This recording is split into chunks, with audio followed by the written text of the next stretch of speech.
Welcome back to Book Club. Here, I have my coffee. I hope you do too. I have no idea who my next president's going to be, but I have my coffee. I moved, as I imagine you noticed, thought I'd give you a little change of scene, a different background. Not a big deal for me. I mean, I moved like 6 feet from the other side of the room. So it does give you a little bit of a change. The vases, there's a pair of them.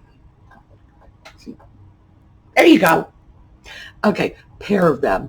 Those were a gift from Lisa of DesertDragonworks. And I found a pair that are the same mold, but they were painted differently at Bedford Antiques. And you may have seen that on one of my shopping videos, because that was, I think, 2 or 3 weeks ago. And I've sent that pair to Lisa because she likes them. So I have hers, she has mine, and there is a great symmetry to that. But I am glad I got a chance to show these off a little, because I do treasure the gifts that you send me. By the way, so does Audie. Steffi sent him this, and he found it. I hid it because I didn't want him to have all his toys all at once, and he found it. I don't know if you can see the little teeth marks, and he has been batting the entire package around the house. So I'm going to have to open it up and then give him one, but I'm not giving him all of them together like this. He can have one at a time. But yeah, in fact, I just found this about 20 minutes ago because I tripped over it. And I had no idea that he had managed to find the box I put them in or dig them out. Although I should have known, because she had also sent some interesting jewelry findings, including a nice old skeleton key, which he found and began batting around the house because he believes that's a toy for him too. What can I say? The cat is spoiled. All right, so we are going to be discussing Persuasion, and this is the last complete novel Jane Austen ever wrote, and Austen scholars widely consider this to be her best. So, when we come back.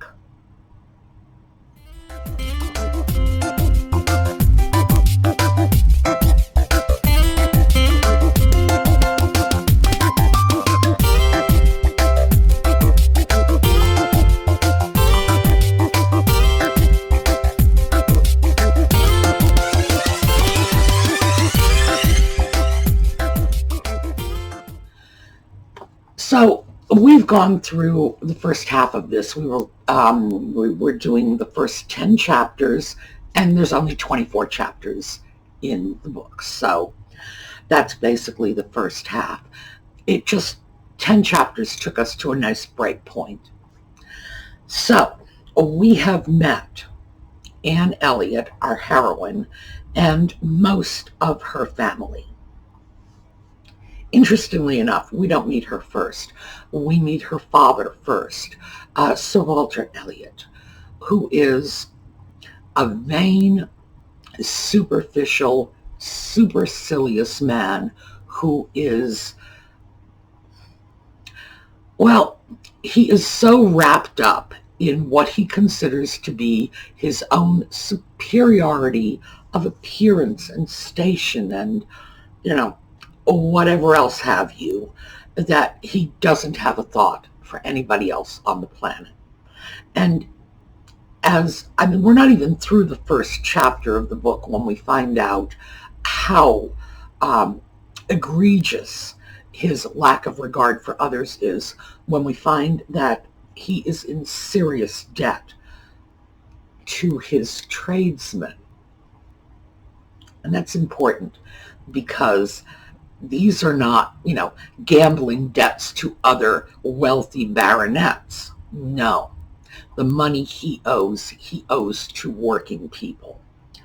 And that's important to keep in mind, because when we look at Jane Austen's work, we have got to look at Jane Austen And although she was born into a genteel family, and they had some wealthy relations, they were the poor ones. They were the little country mice in their family. And when her father died, Jane, her sister Cassandra, and her mother were left almost penniless. Now, the extended family took care of them. They would go to live with this relative or that relative. The brothers who were out in the world working and earning money would contribute to their support. So it's not as if they were beggars in the street, but they were not wealthy, not by any stretch of the imagination. And one has got to wonder if they were even, reasonably comfortable. It was that sort of level of, tattered, poor relations.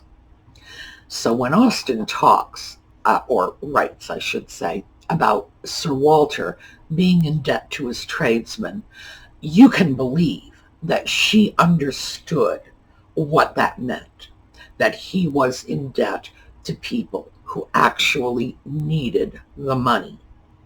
And for him, the spending was just frivolous.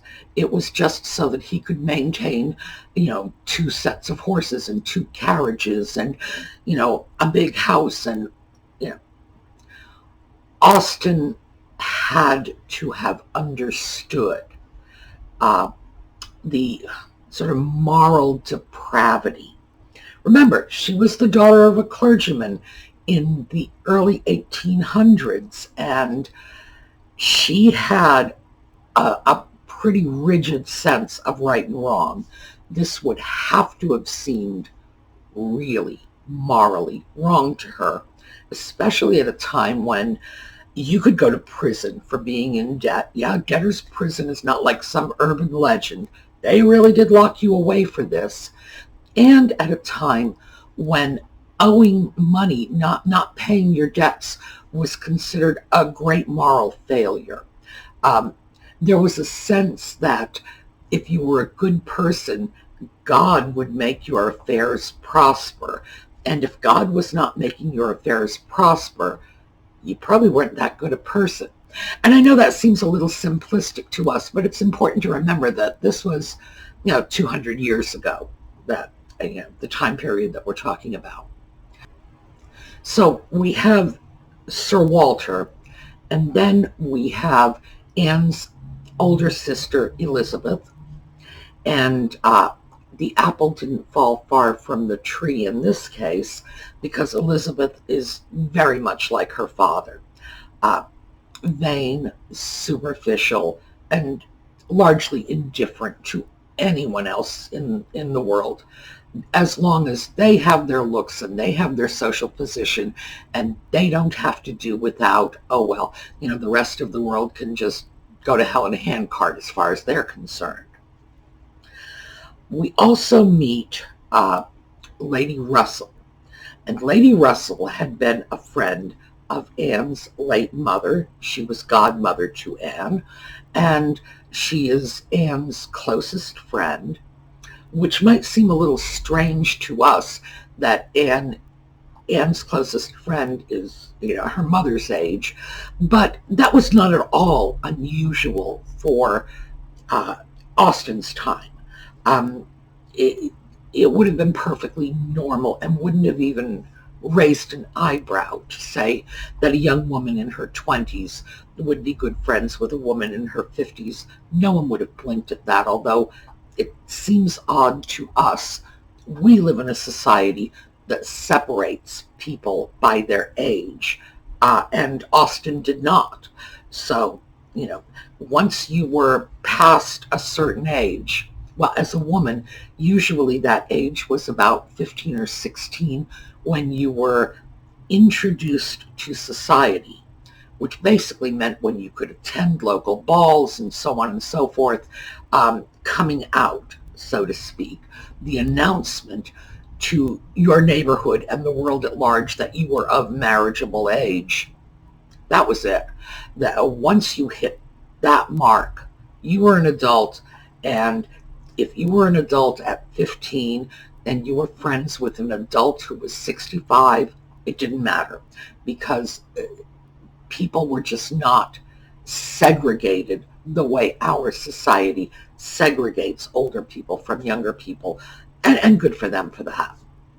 So Lady Russell is one of our good guys. Or were they? Well, that's the thing. All of our good guys in this book are flawed. That was one of the things that sets Persuasion apart as Austen's more fully fleshed out characters. It's a more fully fleshed out work, because all of her good guys are very deeply flawed.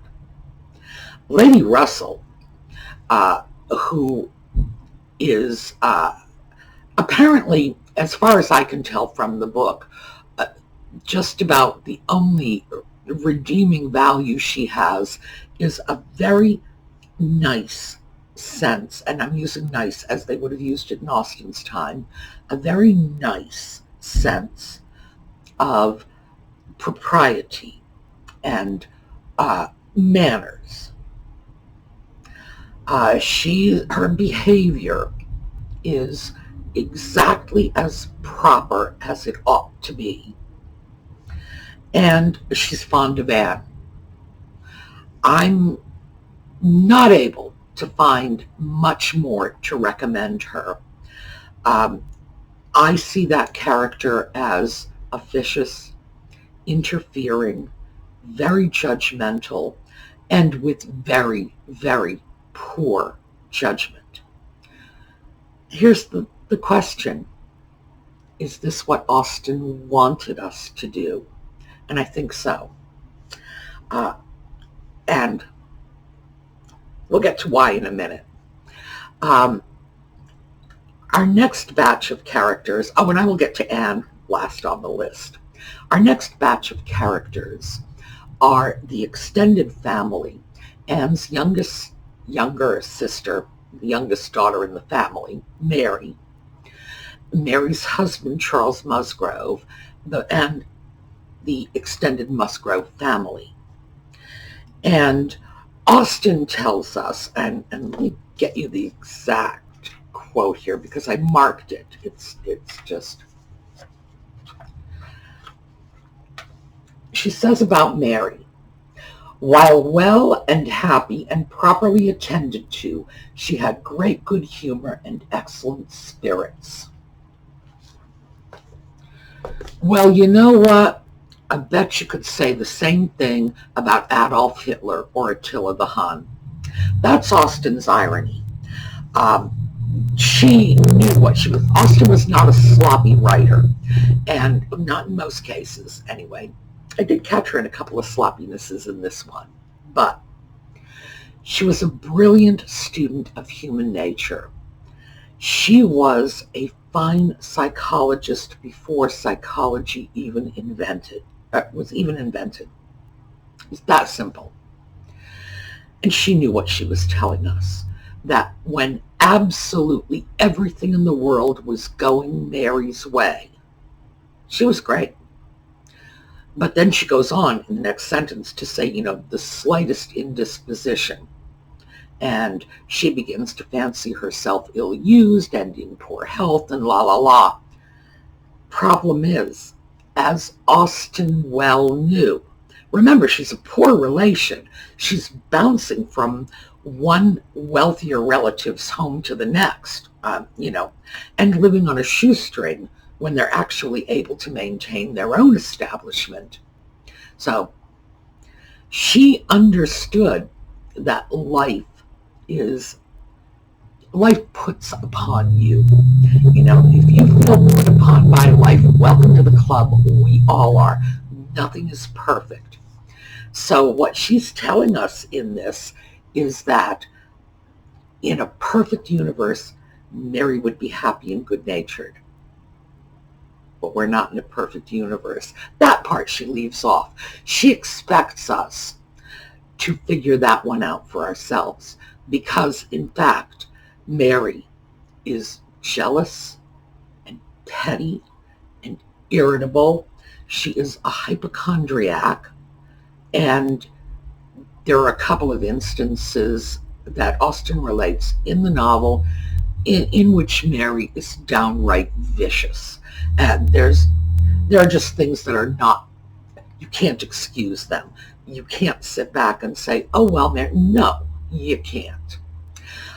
In particular, I'm thinking of when Mary tells Anne that Captain Wentworth wasn't very gallant by you. He was wonderful to me, but he couldn't believe how much you had changed. It's like she did not even waste a moment to slam that dagger right into her sister's ribs. And there's no way that Austen wasn't aware of what she was saying, because her own best friend was her sister Cassandra, and they were absolutely devoted to one another. So Austen is someone who understood sisterly affection and certainly would not have been confused about it. When she was writing that, I'm quite certain she was saying to herself, yes, and my sister Cassandra would have cut off every finger on both her hands before she did that to me, because her own template in her own personal life would have been so very different. So Mary is an appalling character. She really is. But she is a beautifully fleshed out, appalling character. And that's one of the things I love about Persuasion. Even the people that are like, ooh, slimy, they are slimy in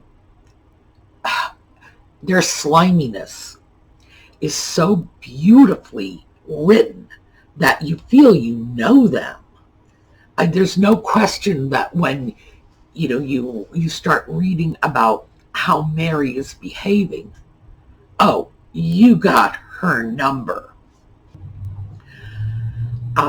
Mary is married to Charles Musgrove, and they have 2 small children, and Mary seems to have no particular interest in her kids.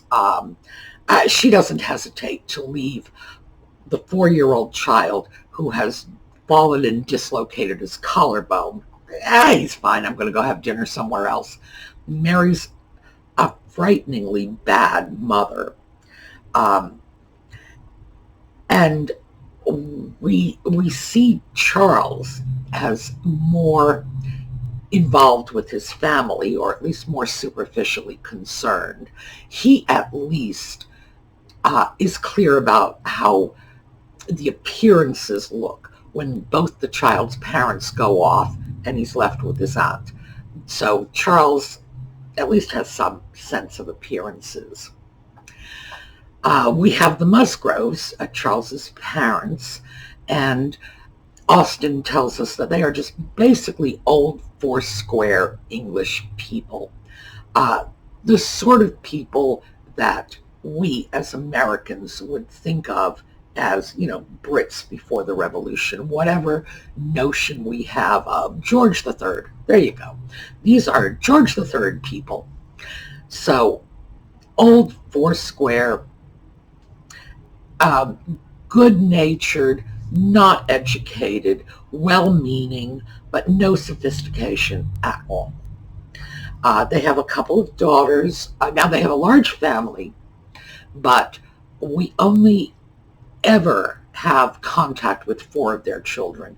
Charles, the deceased Richard, who is considered quite good for nothing, although Austen handles that with a great deal of humor, especially since this is a young man who died while he was still in his teens, that's a harsh subject, but she makes it actually amusing. And Charles's 2 sisters, Louisa and Henrietta, who are both enchanted with Captain Wentworth. Now, we have Captain Wentworth who is coming in. And Captain Wentworth is our hero. And he's far from a perfect hero.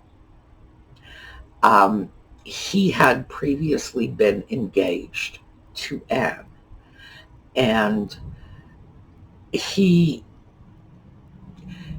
it's not just a question of he is showing so little consideration for Anne's feelings, but it's like he's rubbing her nose in it. He's openly flirting with the Musgrove girls in front of Anne, knowing that they are all family and they are all in constant contact. It's one of those, he might as well be off sleeping with her sister. It's that tight a relationship with these two families. Very hard to look at someone like that and say, oh, this is our hero. Well, it's pretty insensitive. And I can't help but think that Austen understood the insensitivity of Frederick Wentworth's behavior in openly flirting with these girls in front of Anne, because, he's our hero. So, spoiler alert, they do get together in the end, but this is an Austen novel, that's going to happen. The fact is that he apparently has been in love with Anne all along, which makes his behavior with these girls absolutely inexcusable. At that time, flirting with girls, leading them on, that was considered totally unacceptable. Those were the actions of a cad, of a rake, of a roue. We've got, if you went back 200 years, you would find a long laundry list of words for men who behave that way. And that's what Frederick Wentworth is, and he's our hero. So let's swing back to our heroine, Anne Elliott. Anne is a doormat and an enabler. No two ways around it. Anne is a classic enabler. Austen writes Anne as though Anne is put upon by everyone else. But if you observe closely, you'll see that Anne actually puts herself in a situation after situation after situation in which she is to be put upon. She enables Mary. Mary is a hypochondriac. She goes to visit Mary, and Mary says, I'm so ill. And Anne says, well, don't worry, I always cure you. Really? You're not sick, Mary. Anne enables her. She treats Mary's non-existent illnesses, because we're not talking about psychosomatic illnesses. We're not talking about something that is more emotional than physical. We're talking about hypochondria. We're talking about flagrant manipulation that Mary uses to control the people around her. And Anne just plays right into it.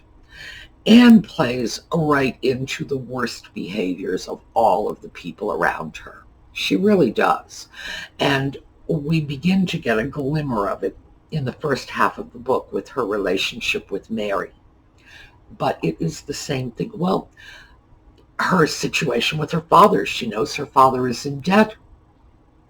She won't even speak a word about it. Although we have to say that that Lenny Russell, who also knows that Sir Walter is in great debt, has nothing but sympathy for the poor man. You must feel for him. Hello? This is a spendthrift, vain man who is is plowing through his fortune, however great it was. Certainly there's less of it now than there was when it started, and has no concerns. So again, it's like Lady Russell is an enabler too. Who knows? Maybe that's where Anne got it from. She might have learned it from Lady Russell. Lady Russell is the one who was instrumental in persuading Anne to abandon the engagement she had with Frederick Wentworth some 8 years earlier, simply for her own reasons of prejudice. And Austen does make that very, very clear. Lady Russell found Captain Wentworth to be reckless. Well, he's a naval officer. England was at war. Well, perpetually at war. They're all... Boy, it was a very bellicose country. They were constantly fighting with somebody or other. And because they are an island, most of their wars fell disproportionately on the shoulders of the Navy. So, yeah. But Lady Russell didn't have any really good reason for opposing the Union, with the exception of the fact that Captain Wentworth did not have a great deal of money. But as a naval officer, he had employment. He had a likelihood of making money because they were, in addition to being paid, they got a share of whatever they took, the spoils of war. That was a really big deal for them. That's the sort of thing that our modern sensibilities find rather reprehensible. You don't pillage your enemy. They did. They had no problem with it. The spoils of war, oh yeah, that was how you got rich. So Lady Russell's only objection was that she found him reckless and he didn't have a fortune. Well, Sir Walter didn't have a fortune either, and Captain Wentworth at least wasn't in debt. Objectively speaking, Captain Wentworth was a good match for Anne Elliott, who is the daughter of a baronet, but basically penniless. So as far as fortune went, they were on equal footing. And it would have been a love match. So where's the objection? No, it was all based on Lady Russell's personal preferences and personal prejudices. So yeah, that was pretty bad. And I look at that and I there's no light in which I can see that as a good thing. And it goes all the way through the book. When you look at people who are ostensibly the good guys, boy, their behavior really doesn't stand up to close scrutiny. And as I said before, Austen's not a sloppy writer. That's not what's going on here. She is giving us flawed characters as our hero and heroine. And how do we know this? When she wrote Emma, she had said, I am writing a novel about a young woman whom no one shall like but me. Now, of course, I don't think that's at all true. I think everybody loves Emma. But when she was writing Emma Woodhouse, she was writing about a mischievous little minx just stirring up trouble with everybody around her. I think that she liked Emma a little too much and it came across. Lady Susan, however, which is her epistolary novel, is not a good person. Lady Susan is a villainess. I mean, really, she is, you know what she is? She's Isabella Thorpe with a stronger mind and a little more class. There you go.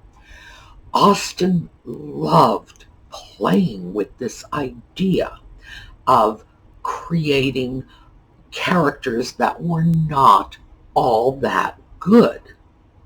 Even in Northanger Abbey, and you may remember when Henry is talking about, I've read hundreds and hundreds of novels while you were a good little girl working on your sampler. And Catherine shoots back with, well, not very good. That was on Austen's mind. She wanted to create characters that were not very good. And I think this is what she intended to do with Persuasion. And I think she certainly succeeded, because although she says, this is our hero, this is our heroine, she does not always show them in a very good light. All right, that's what I have to say for the first half of the book. Please, I've said some very controversial things. Let me know what you think. What's your take on it? Do you think that Austen intentionally wrote these people so that we would see their foibles, so that we would see their downsides, see their feet of clay? Let me know.